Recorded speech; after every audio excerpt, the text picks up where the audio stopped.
Hi guys, welcome back to Click Video Mag's Lensday Wednesday. This episode sees our awesome little 70-300 L series IS.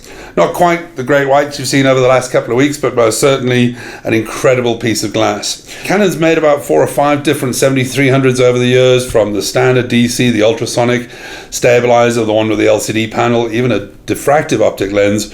But this was the first one that they ever did that was L series.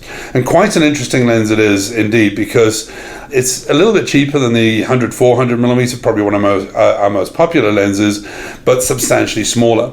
When you take that lens hood off, the physical size of that makes it a hell of a lot smaller, lighter, and easier for people who travel a lot. If you want something with a decent focal length, but you want that epic quality you get out of an L series lens, this is most certainly the way to look. It has the push me pull you zoom kind of design that we've had on a couple of lenses in the past. Internal focusing. It has the area to take a tripod collar, even though it doesn't come with one, which is quite an interesting thing as well. And all the bells and whistles you would get out of a standard telephoto zoom with an L series, a little marcation on there. The optical quality on this is truly astonishing. It really is a beautiful lens. It's f4 at the bottom end, at 5.6 at the top end, but the stuff I've seen this lens produce at 5.6 is really lovely. It's a little bit small for birds, unless you've got a crop sensor camera like an 80D or a 7D Mark II, in which case it really is a nice piece of glass to actually have, because the optical performance is really good.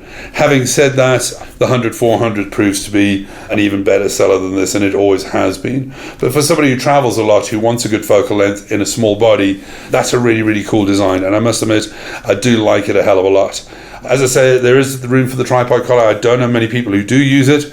The only thing that I will say to you is, on paper, officially, it does not take the extenders. However, if you zoom it into 300, there is space there to put the 1.4 extender on, and I have seen people do it.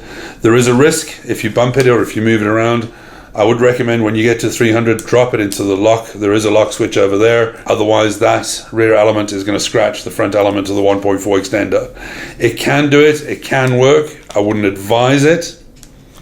You've heard it from the horse's mouth. Don't do it. Don't try it. Don't play with it. As I say, I know it can be done, and I have seen images from it that are pretty damn interesting and most certainly sharp and most certainly good. Otherwise, not too much else I can say from that. If you want a 75-300 and you want the absolute best quality, this is the one to go for. It's L series, it's stabilized, only about a 2-3 stop stabilizer, but for a very small, lightweight telephoto that delivers really cracking quality, you can't go too far wrong with that. It really is a good piece of work. Anyway, as always, thanks for watching.